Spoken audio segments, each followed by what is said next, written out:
¿Qué tal, queridos amigos, queridos hermanos? Un muy feliz sábado, un abrazo a cada uno de ustedes.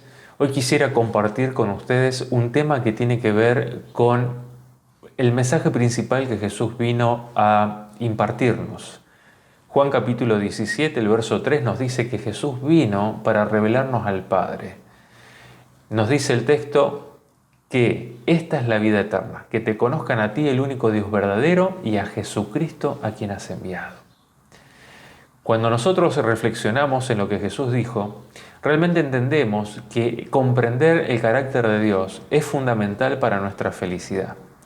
Y uno puede decir, bueno, nosotros conocemos el carácter de Dios, Dios es amor, pero la realidad es que a veces, inconscientemente, pensamos en una distinción entre el carácter de Jesús y el carácter del Padre.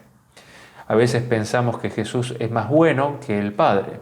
Y uno puede decir, no, jamás diría esto. Sí, jamás lo diríamos. Pero en nuestro subconsciente muchas veces está implantada esta idea.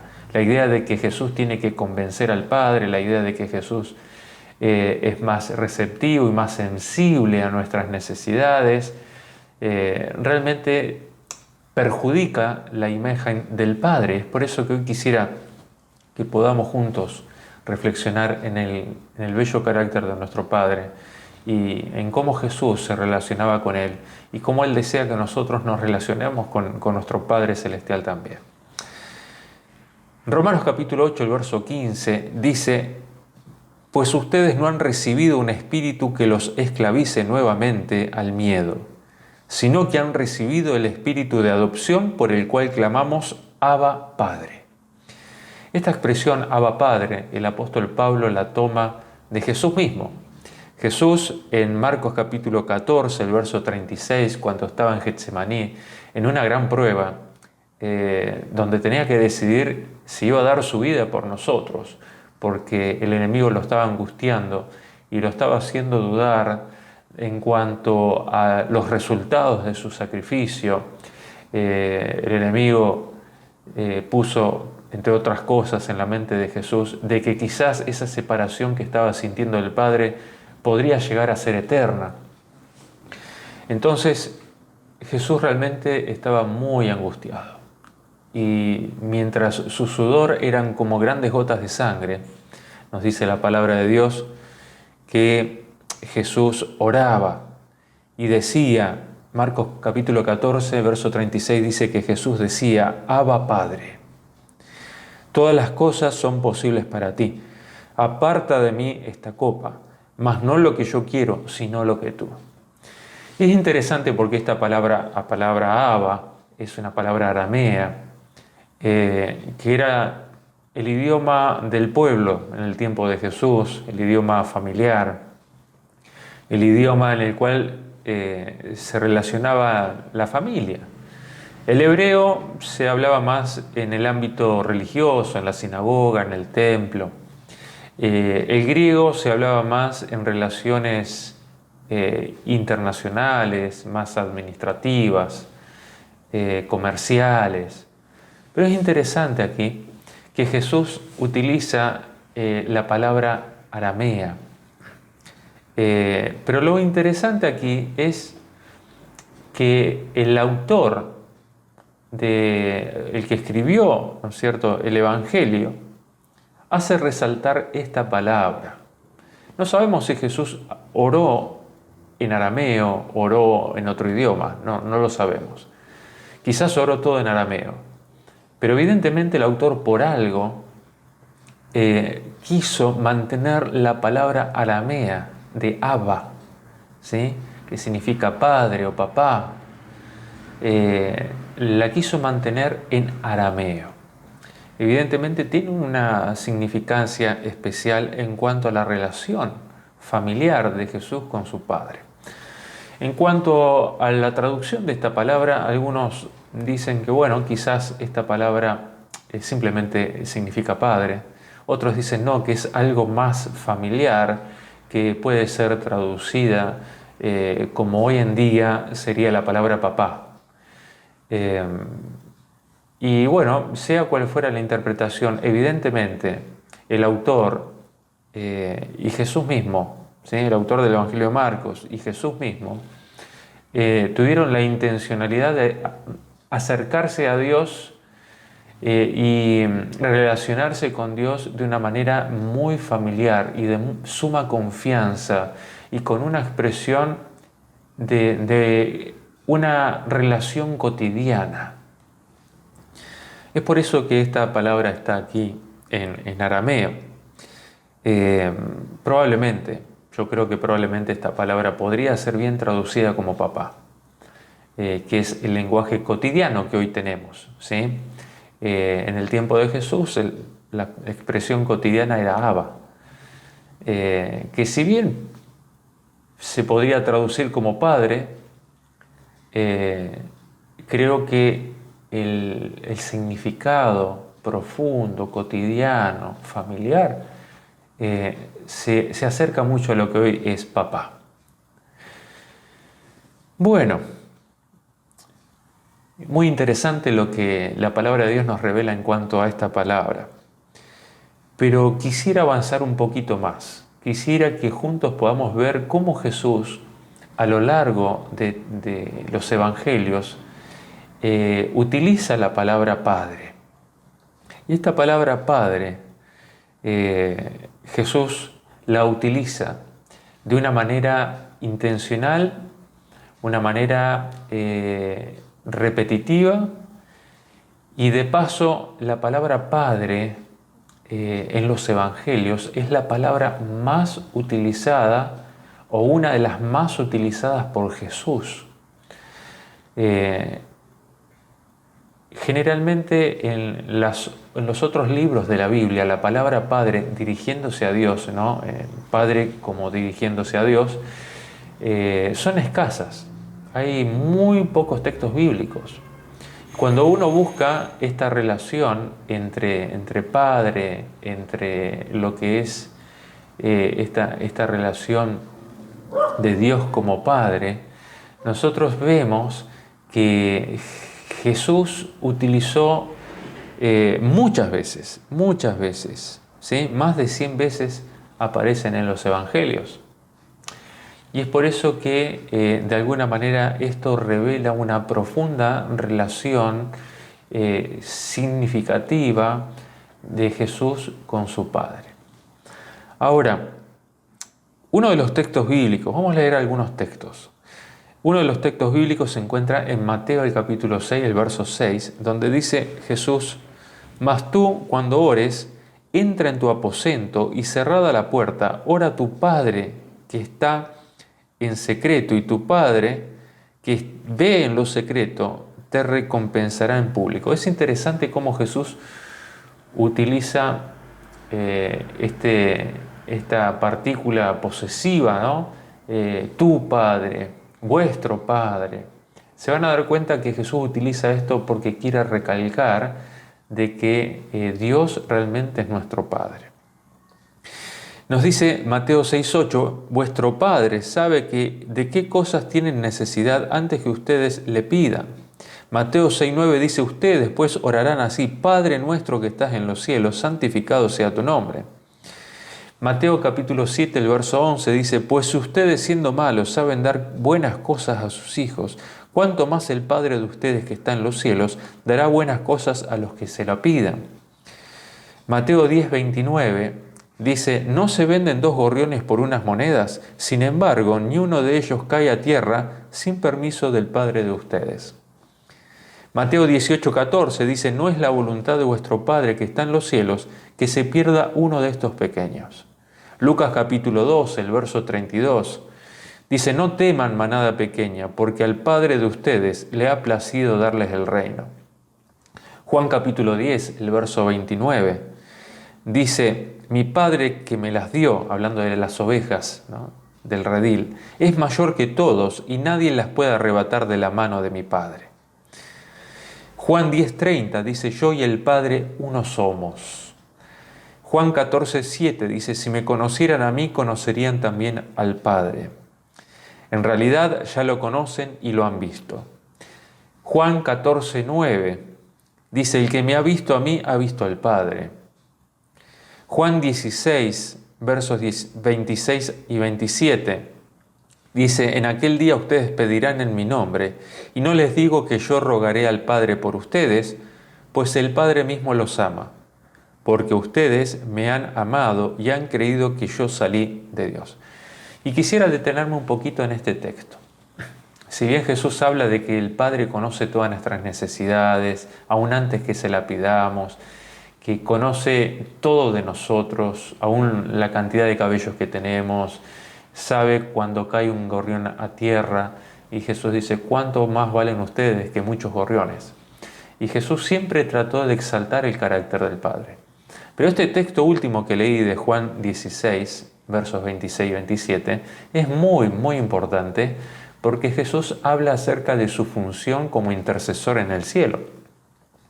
Dice, pedirán a mí, ¿sí? Pedirán a mi Padre en mi nombre, y yo les aseguro que no voy a rogar a mi Padre. Yo no tengo por qué rogarle, porque el Padre mismo los ama. Y esto es muy importante, porque a veces nosotros hemos creído y entendido que la función intercesora de Jesús consiste en convencer al Padre de que nos ame, convencer al Padre de que nos perdone, convencer al Padre de que nos bendiga, convencer al Padre de que nos salve, convencer al Padre. Y en realidad la función de Jesús no es convencer al Padre. La función de Jesús no es rogarle al Padre, porque el Padre mismo te ama. El Padre mismo nos ama de la misma manera con que Jesús nos ama. Está tan interesado en tu salvación como Jesús lo está. El Padre mismo hubiese dado de alguna manera su vida para salvarte también, solamente que en el diálogo con el Hijo se resolvió que lo mejor era que el Hijo fuera, ¿no? Y el Padre aceptó eso. Es decir, los dos nos aman con la misma intensidad. Los dos nos aman con la misma intensidad. Se preocupan de la misma manera. Están comprometidos en nuestra salvación de la misma manera. Entonces, a veces tenemos que luchar contra esta idea de que Jesús es el más sensible, el que más escucha, el más comprometido con nosotros y que tiene que convencer, rogar al Padre, aflojarlo, como diríamos en un lenguaje más cotidiano, para que nos escuche, nos responda.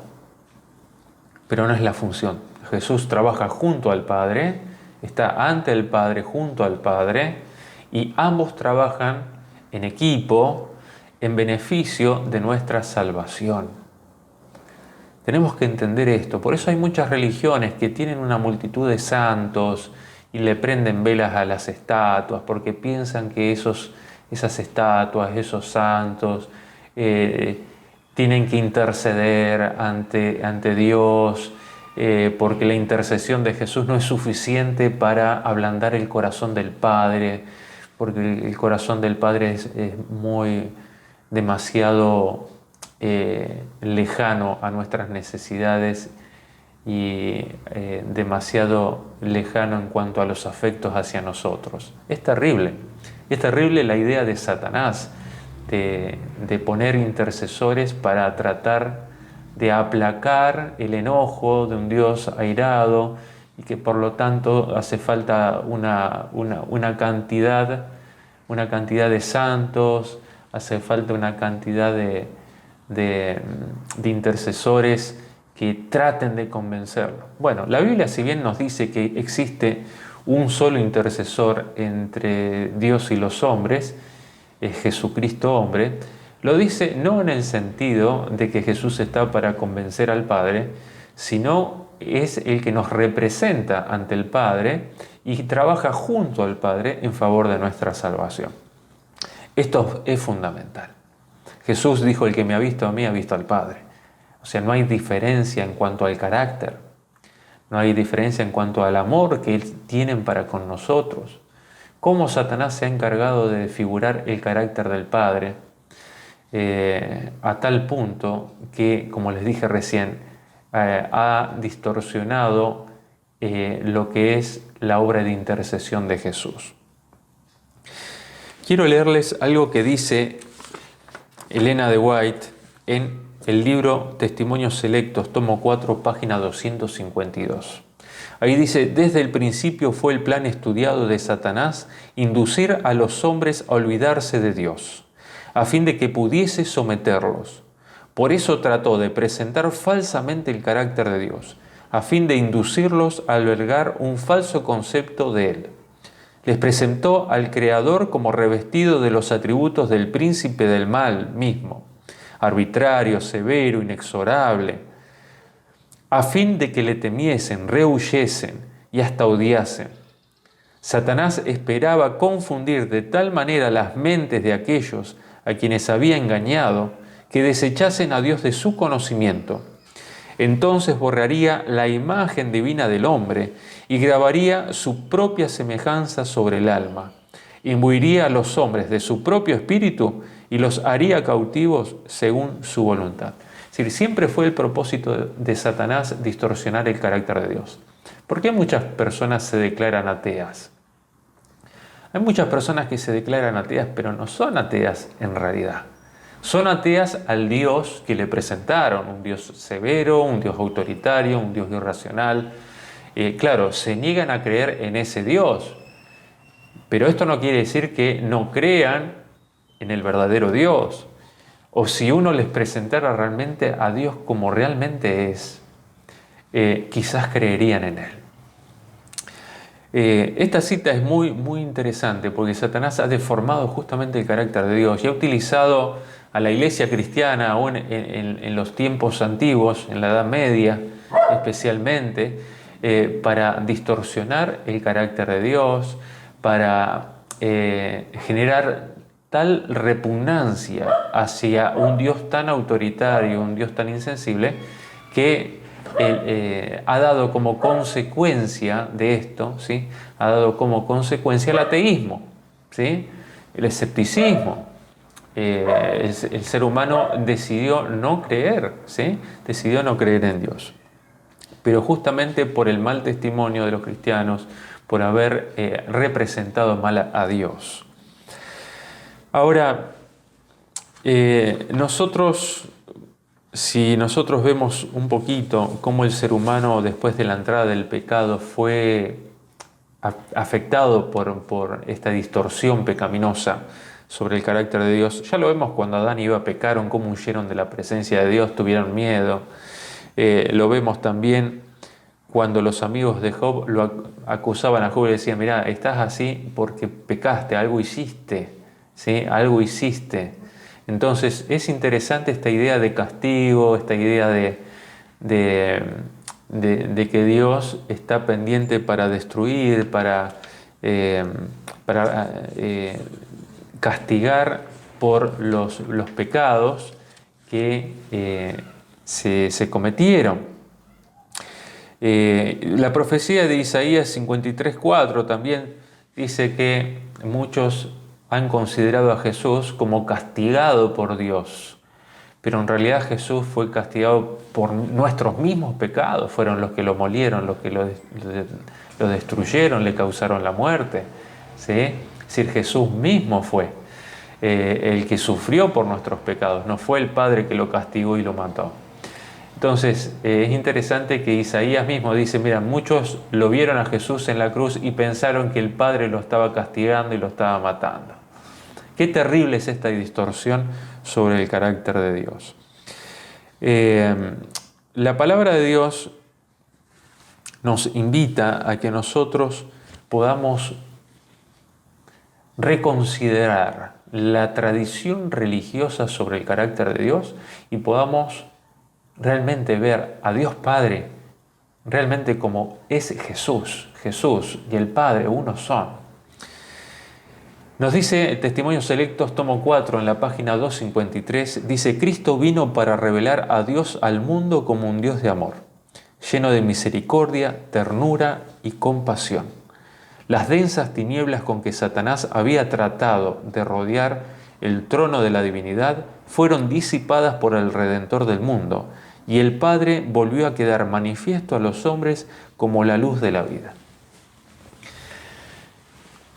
Qué obra maravillosa la que hizo Jesús. Esta obra es la obra más importante por la cual Jesús vino a este mundo. ¿De qué nos serviría estar en el cielo si tenemos que estar con un Dios autoritario, un Dios severo, implacable, insensible, al cual hay que convencerlo para que nos bendiga, para que nos ayude? El cielo sería un infierno más que cielo. Lo que al cielo lo hace cielo y a lo que la vida eterna la hace vida eterna, vida abundante, vida plena, es Dios mismo, lo que Dios es. Por eso Jesús dijo en Juan 17:3, esta es la vida eterna, que te conozcan a ti, el único Dios verdadero, y a Jesucristo a quien has enviado. Y Jesús vino y reveló perfectamente el carácter del Padre, a tal punto que dijo: el que me ha visto a mí, ha visto al Padre. Primera carta de Juan, el capítulo 3, verso 1 al 3, dice: miren cuánto amor nos ha dado el Padre para que seamos llamados hijos de Dios. Por esto el mundo no nos conoce, porque no le conoció a Él. Amados, ahora somos hijos de Dios y aún no se ha manifestado lo que hemos de ser. Pero sabemos que cuando Él se manifieste, seremos semejantes a Él, porque le veremos tal como Él es. Y todo aquel que tiene esta esperanza en Él se purifica a sí mismo, así como Él es puro. Este texto me gusta mucho porque nos dice: miren, ahora Dios nos considera sus hijos. A pesar de que tenemos defectos, errores, nos equivocamos, Dios nos considera sus hijos. Aún no somos como hemos de ser. No tenemos la impecabilidad. Tenemos muchos errores. Pero aún ahora Dios nos considera como sus hijos. Y además agrega aquí que cuando Jesús venga, cuando nuestro Dios venga, seremos semejantes a Él porque le veremos tal como es. Y dice: todo aquel que tiene esta esperanza se purifica a sí mismo como Él es puro. Y esto me hace acordar cuando uno era niño y decía: bueno, quiero ser como mi papá. ¿Sí? El deseo de asemejarse al papá. Y esto es así. ¿Por qué queremos ser semejantes, desarrollar un carácter semejante al de nuestro Padre? Porque queremos ser como nuestro papá. Dice: el que tiene esta esperanza y que ha admirado el carácter de amor de Dios, quiere desarrollar ese amor, quiere desarrollar esa santidad, esa pureza. Y dice: el que tiene esta esperanza de encontrarse con nuestro Padre Celestial, se purifica a sí mismo porque anhela y desea ser como Él. Y estoy seguro que cada uno de nosotros anhelamos vivir eternamente con nuestro Padre Celestial. Y qué lindo va a ser cuando podamos verlo cara a cara. Jesús dijo que los puros de corazón verán a Dios. Y aquí dice: el que tiene esta esperanza se purifica a sí mismo, así como Él es puro. Creo que el deseo y el anhelo de encontrarnos con nuestro Padre nos hace replantearnos nuestra vida, nuestro estilo de vida, cómo estamos viviendo, cómo nos estamos relacionando con Dios. Y aquí la palabra de Dios nos está invitando a que podamos dejar que el Espíritu Santo haga esa transformación, esa limpieza, ¿no? de purificar nuestra mente, nuestro corazón, y que podamos cada día reflejar más a nuestro amado Señor, nuestro amado Dios y a nuestro amado Padre. Para concluir el tema de reflexión de hoy, quiero leer la última cita que también está en Testimonios Selectos, tomo 4, página 255. Ahí dice lo siguiente: me gustaría que, si es posible, si pudieran escribir esta cita, si la pudieran tener para leerla, no digo todos los días, ojalá todos los días, pero por lo menos una vez por semana, sería de gran bendición para la vida de ustedes. Esta cita dice lo siguiente: dice: todo el amor paterno que se haya transmitido de generación a generación por medio de los corazones humanos, todos los manantiales de ternura que se hayan abierto en las almas de los hombres, son tan solo como una gota del ilimitado océano. ¡Qué impresionante! Dice: son como una gota del ilimitado océano cuando se comparan con el amor infinito e inagotable de Dios. Está diciendo aquí lo siguiente: cuando nosotros juntamos a los mejores padres de todos los tiempos, de todas las edades, y si tuviéramos una máquina de acumular el amor, ¿sí?, de esos mejores padres que han sido excelentes para con sus hijos, y los juntáramos a todos y pudiéramos condensar todo ese amor paternal, dice, sería como una gotita en un océano ilimitado, comparándolo con el amor, ¿sí?, el amor infinito e inagotable de Dios. Qué impresionante esta cita. Dice, podemos meditar, continúa diciendo la cita, podemos meditar en Él cada día de nuestra vida. Podemos escudriñar las Escrituras diligentemente a fin de comprender ese amor.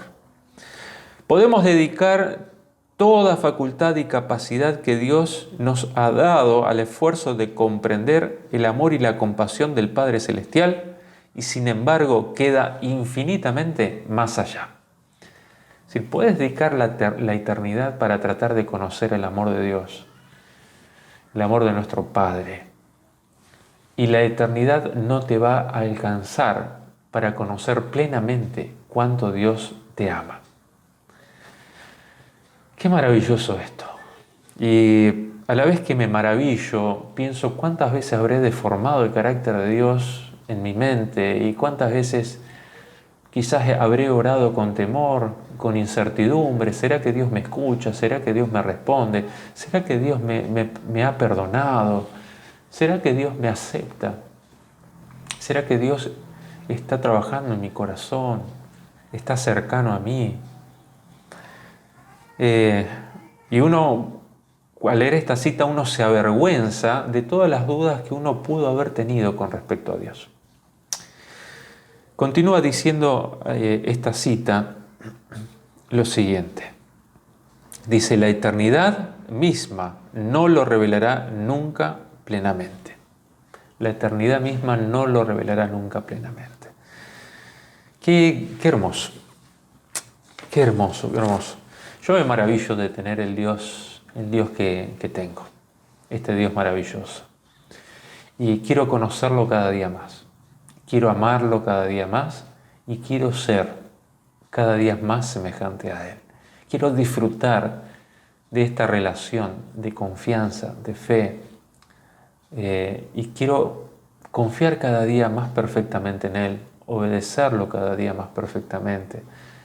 Confiar que sus mandamientos, su ley, son una bendición, todos sus consejos son una bendición y son lo mejor que podemos tener.